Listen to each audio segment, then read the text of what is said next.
Now, voting has ended in Thailand's general elections, with just a handful of protests disrupting the ballot. But there's no sign of an end to the bitter political conflict that's led to violent clashes on the streets. The results won't be announced for weeks, leaving the country in limbo. On the streets, the anti-government protesters are planning their next move. Their leader told our Asia correspondent John Sparks that for the first time in the country's history, people have actually refused to vote.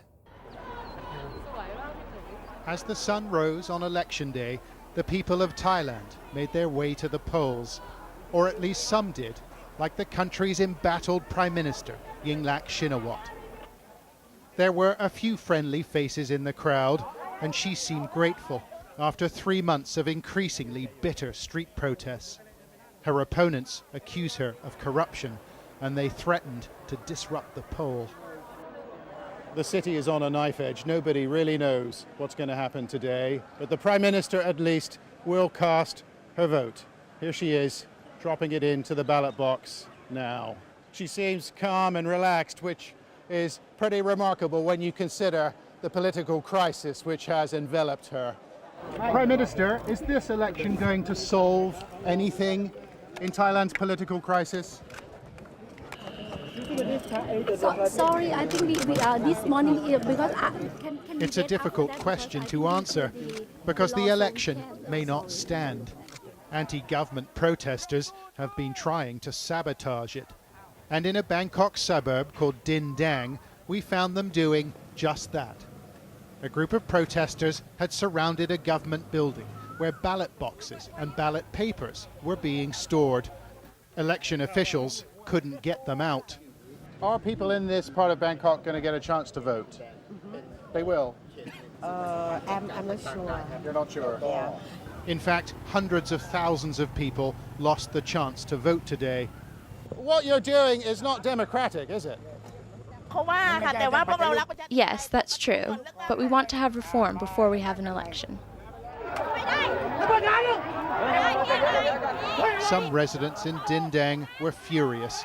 They wanted to vote, and they decided to confront the protesters.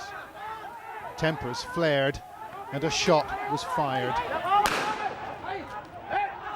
Inevitably, perhaps, some of the people who weren't able to cast their votes came down here where the anti-government protesters are manning a barricade, and they challenged them.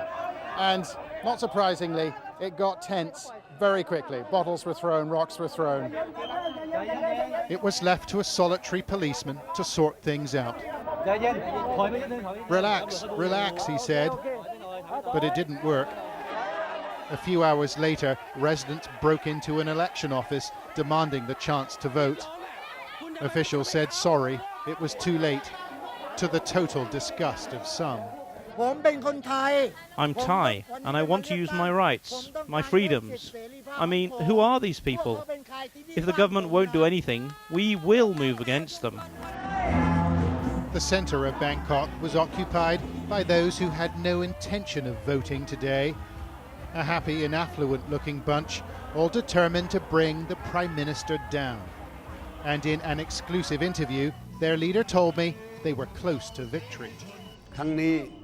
This is the first time in Thai history that people have refused to vote, and government civil servants won't work for them until the country is reformed.